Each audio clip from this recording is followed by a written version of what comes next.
I'm Spencer Carlson. I'm a strength and conditioning specialist for Sanford POWER in Fargo. I've been a type 1 diabetic for about 22 years. I was first diagnosed when I was 5 years old, and my parents started to kind of notice that I was losing weight. I was thirsty all the time and consequentially using the bathroom all the time as well. I became kind of sickly. I didn't look like a normal kid, didn't have the same kind of energy. So they took me in and they tested my blood glucose level, and it was about 5 times as high as it was supposed to be. So it definitely threw up some red flags. Definitely was a little bit more responsibility on my part, just to make sure that I knew what my body was doing at all times. I couldn't just be carefree and have a sweet treat or have a snack when everyone else could, when maybe my blood sugar was too high. Like I remember my dad I'd have a high blood sugar and it's 10 o'clock at night, so we'd be sitting doing push-ups and sit-ups and squats in the middle of the room until my blood sugar came back down. And of course now there's better insulin delivering devices now, but back then that's all we could do, and to bring the blood sugar down was exercise. So it kind of got me a bit of a start in exercise, as well as making sure that I was staying fit and staying on top of my diabetes.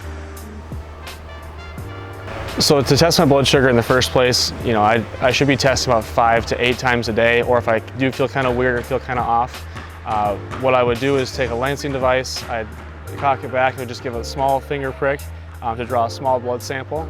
From there, you put a strip into the meter. The strip, you then put the blood into the strip.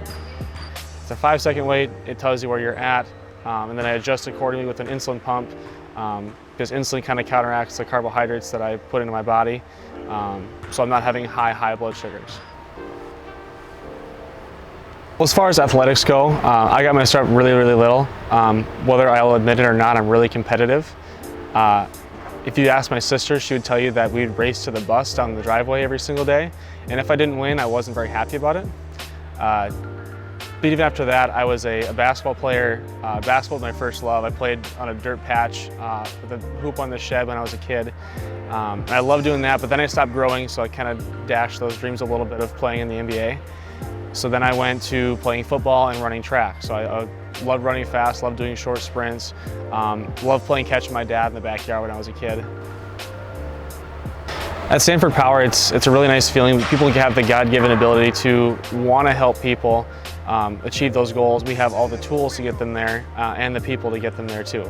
So it's not just coming in, training, clock in, clock out type of thing. People interact with each other. Our employees interact with each other, share ideas, share their philosophies, and we bounce ideas off each other. So we're getting better so we can help our clients get better, help our athletes get better, help the folks that want to get good at a sport get better at that sport.